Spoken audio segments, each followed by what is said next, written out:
লাগে উড়াধুরা, ঝলকে সুপারস্টার সাকিব খান এবং মিমি চক্রবর্তী। ঢাকাই সিনেমার সুপারস্টার সাকিব খানের কোরবানি ঈদের সিনেমা তুফানের পোস্টার আর টিজার প্রকাশ করে আগে থেকেই দর্শকদের আগ্রহ বাড়িয়ে দিয়েছে। এবার সোশ্যাল মিডিয়ায় প্রকাশ পেয়েছে এই সিনেমার প্রথম গান লাগে উড়াধুরার টিজার। 20 সেকেন্ডের এই টিজারে গানের এক ঝলক প্রকাশ করা হয়েছে, যেখানে তুমুল বাজনার সঙ্গে তুমি কোন শহরের মাইয়া গো লাগে উড়াধুরা লিরিক শোনা যায়।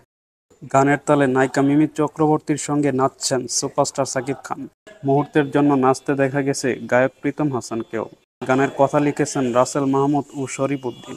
গানটি গেয়েছেন প্রীতম হাসান এবং কলকাতার শিল্পী অন্তরা রায়। সঙ্গীত করেছেন প্রীতম হাসান নিজেই। টিজার প্রকাশের পরে ফেসবুকে লাইক, কমেন্ট, শেয়ারের বন্যায় ভাসিয়ে দিচ্ছেন সুপারস্টার সাকিব খানের ভক্তরা। কেউ বলছেন ঈদে প্রেক্ষাগৃহে ঝড় তুলবে এই সিনেমাটি। সাকিবের সঙ্গে মিমির জমজমাট রসায়ন দেখতে আর অপেক্ষা করতে পারছেন না বলেও মন্তব্য করছেন অনেকেই। এর আগে রায়হান রাফি পরিচালিত এ সিনেমার 1 মিনিট 21 সেকেন্ডের টিজারের ভিডিও আভাস দিয়েছে অ্যাকশন আর নির্মাণে বাংলা সিনেমার নতুন ধাঁচ তৈরি করেছেন পরিচালক রায়হান রাফি। আলফা হাই চরকি SBF-এর প্রযোজনায় সাকিব, মিমি ছাড়াও আরও 2 বিশেষ চরিত্রে অভিনয় করেছেন অভিনেতা চঞ্চল চৌধুরী এবং মাসুমা রহমান নাবিলা। তুফান সিনেমার প্রথম গান লাগে উড়াধুরা আপনাদের কাছে কেমন লেগেছে তা অবশ্যই কমেন্ট করে জানাবেন।